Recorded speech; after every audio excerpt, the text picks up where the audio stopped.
Welcome to the Round the League podcast.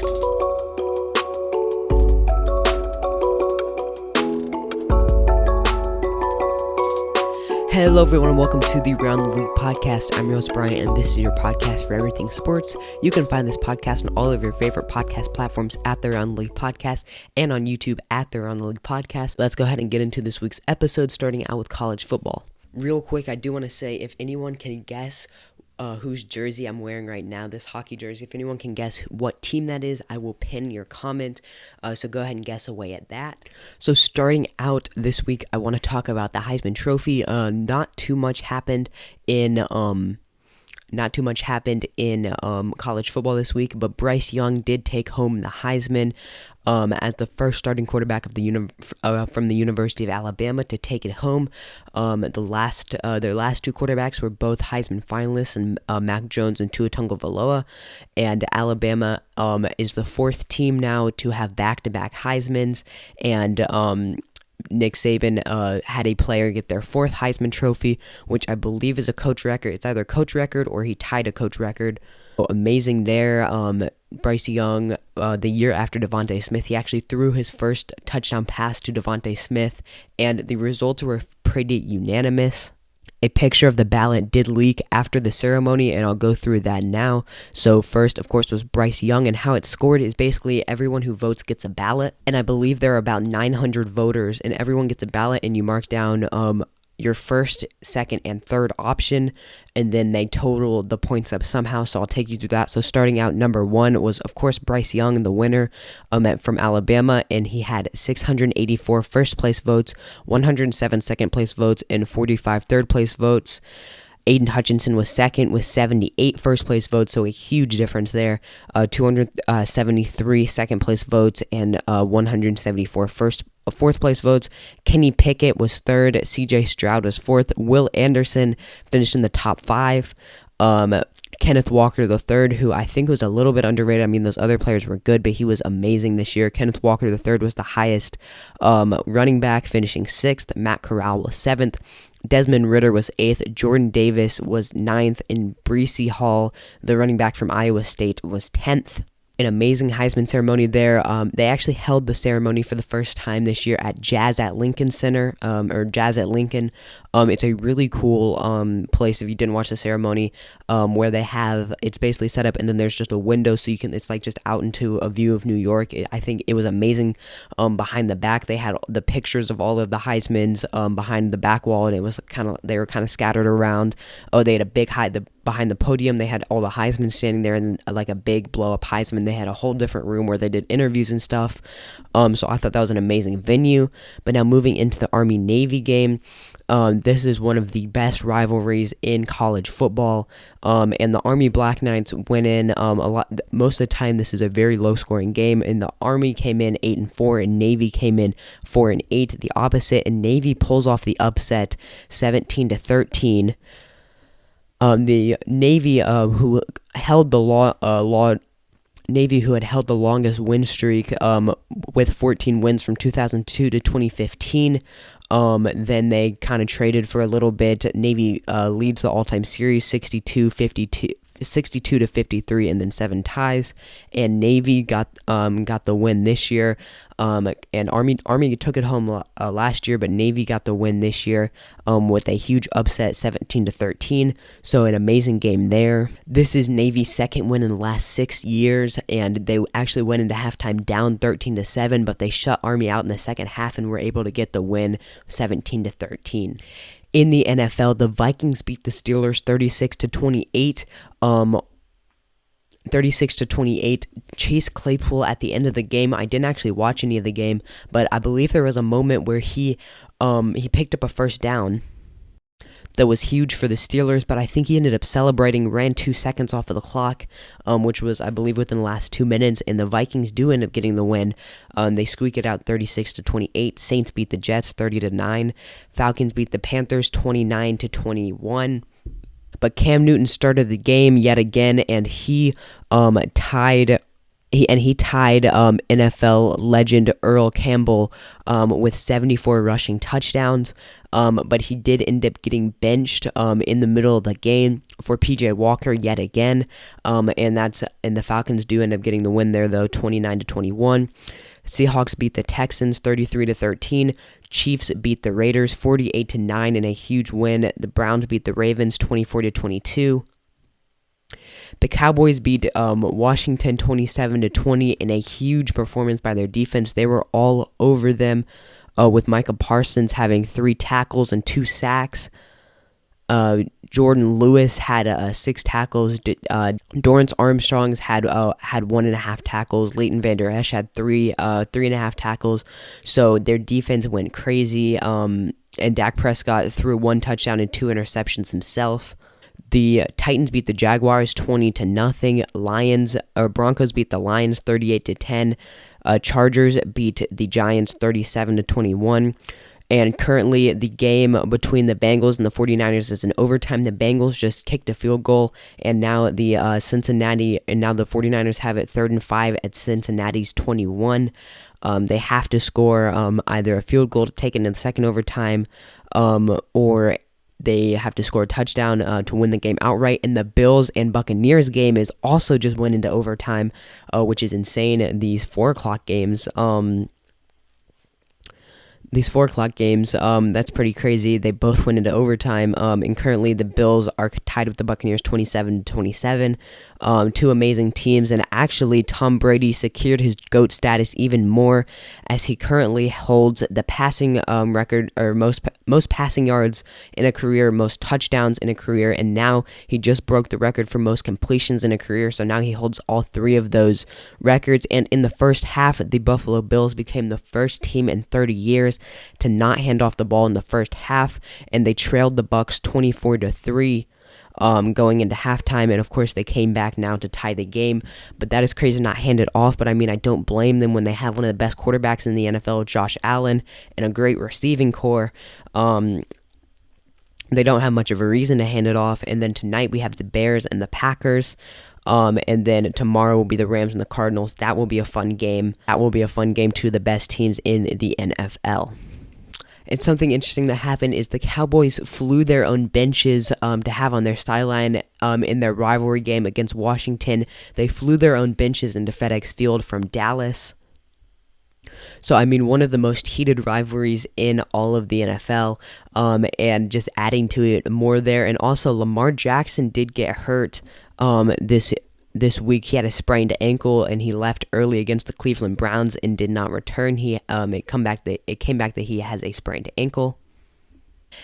So now I did want to talk about two NFL players real quick, starting out with Demetrius Thomas, who was amazing for the Broncos most of his career. That was the team they played on for the longest, and he retired just this season in 2021. He won a Super Bowl with the Broncos and Peyton Manning in 2016, and he actually passed away this week, December 9th, 2021 in Roswell, Georgia. And he was only 33. He had just retired from the NFL this season, so that's really sad for him, as he was an amazing player in the NFL. And I also want to talk about Josh Gordon. Who scored his first touchdown in the NFL. Since 2017. I did also want to say that Derrick Henry is on pace to be able to play in the playoffs, as he's recovering from an ankle injury right now. Now in college basketball, every week the standings are changing, with Purdue ranked number 1, Baylor ranked number 2, Duke ranked number 3, UCLA number 4, Gonzaga 5, Villanova, Texas, Kansas, Alabama coming up to 9 after beating Gonzaga, Kentucky at 10, Arizona, Arkansas, Tennessee, Houston, Connecticut at 14, USC, Iowa State, Auburn, Michigan State, and Florida at 20, Ohio State, Wisconsin, Stanton Hall, BYU, and LSU rounding out the top 25. In news, we had a huge game between number 2 Baylor and number 6 Villanova, and the defending champs take it home 57-36. In another ranked matchup, Alabama beat Houston 83 to 82. And Rutgers pulls off an upset of the Purdue Boilermakers, ranked number 170 to 68. I believe they had made a video about it before. Someone told me that they'd made a video about it before, and everyone was clowning on them like, no way, because they were like, oh, we're going to beat Purdue, and everyone was like, no way, clowning on them, but they do end up getting the win. So crazy game there. That's about it for college basketball, though. Now, in the MLS, Portland made it back again after they made it in the bubble, I think last season. I don't know. I don't really keep up with MLS. I know it's in my logo, and I like to talk about it a little bit. But I think I might have even missed a whole season. I think I might have missed a champion, but I could be wrong there. But Portland makes it back again. But they lose to New York in the Cup final. In penalty kicks. This is crazy. I couldn't even imagine. This is like the World Series going into extra innings, which has happened before, or this is like Game 7 of the Stanley Cup Finals going into a shootout. Absolutely insane. But Portland and New York go into overtime, and then the penalty kicks 1-1. But New York edges them out of 4-2 in penalties to win the Cup final. The final standings for the season was with New England finishing 22-7, which is 22 wins, 7 draws, and 5 losses. Philadelphia finished second with 14 wins. Nashville with 12 wins. New York with 14 wins. Atlanta United, Orlando City, and New York, the Red Bulls. And the New York Red Bulls finished 7. Those are teams that made the playoffs in the East. And I will say, something that I did not know about soccer is how many games end up tied. I don't know if that counts penalties or what it is, but they have Nashville had 18 ties on the year. Atlanta had 9. Philadelphia 12, Atlanta had 12, Orlando had 12. Now moving into the Western Conference, Colorado had the top spot with 17 wins, 10 draws, and 7 losses. Seattle had 17 wins, along with Kansas City and Portland. Minnesota, Vancouver, and Salt Lake all made it into the playoffs. So that's about it for the MLS. I did just want to kind of do a recap there. Of course, as a team won the championship. Now in the NHL, I wanted to talk about Ben Bishop, who's been a great goalie for a long time with the Dallas Stars, but his career is now reportedly over with a knee injury, and they placed him on the long-term injury reserve, which is actually something when this news came out, I saw that they'd placed him on the long-term injury reserve, and I was like, what is that? That's not a thing in any other sport. And I looked at it, and it's actually pretty interesting, so I did want to share it on here. The long-term injury reserve is actually where NHL teams can place players, and they are not allowed to play for 10 games and 24 just regular NHL season days. So a long time, a couple weeks, is the least amount of time that they can be there. But the team can now utilize their cap space by going over the NHL cap by their contract. So say they are $2 million under the cap, and then they put someone on there that has a $20 million cap, then they can go over that cap by an extra $20 million to make use of the money that they are paying that player.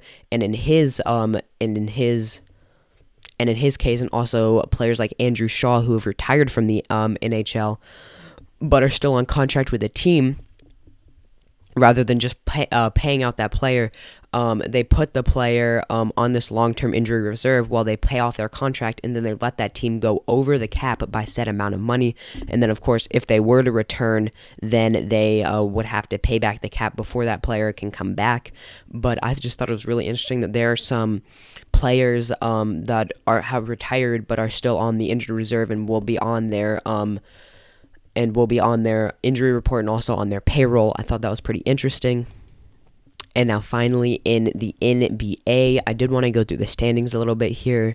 So starting out in the East, we've got the Nets at 18-8, Bucks at 18-10, Bulls at 17-10, Heat at 16-11, and 5 is Cavaliers at 16-12. I did want to talk about, though, real quick, Zach LaVine has been placed on the COVID protocols for the Bills. He's a huge part of that roster, who is currently third in the East. So I did want to give you guys that information. And then in the West, you've got the Suns at 21-4, Warriors at 21-5, Jazz at 19-7, Grizzlies at 16-11, and Clippers at 15-12. That's pretty crazy. I mean, you've got the Warriors, who are an all-time one of the best teams ever, and right now also at 21-5.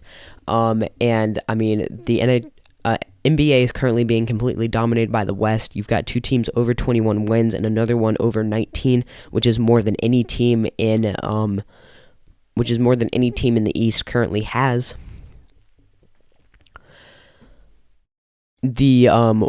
The Suns, though, are leading the Warriors right now, who will be getting back Klay Thompson soon, but 2 amazing teams there, and I mean, the playoffs will be crazy this year to see who makes it, and of course, if they can sustain that kind of success for the whole season. But that about wraps it up for this week's edition of the Around the League podcast. I hope you guys enjoyed, and I will see you next week. Bye, guys.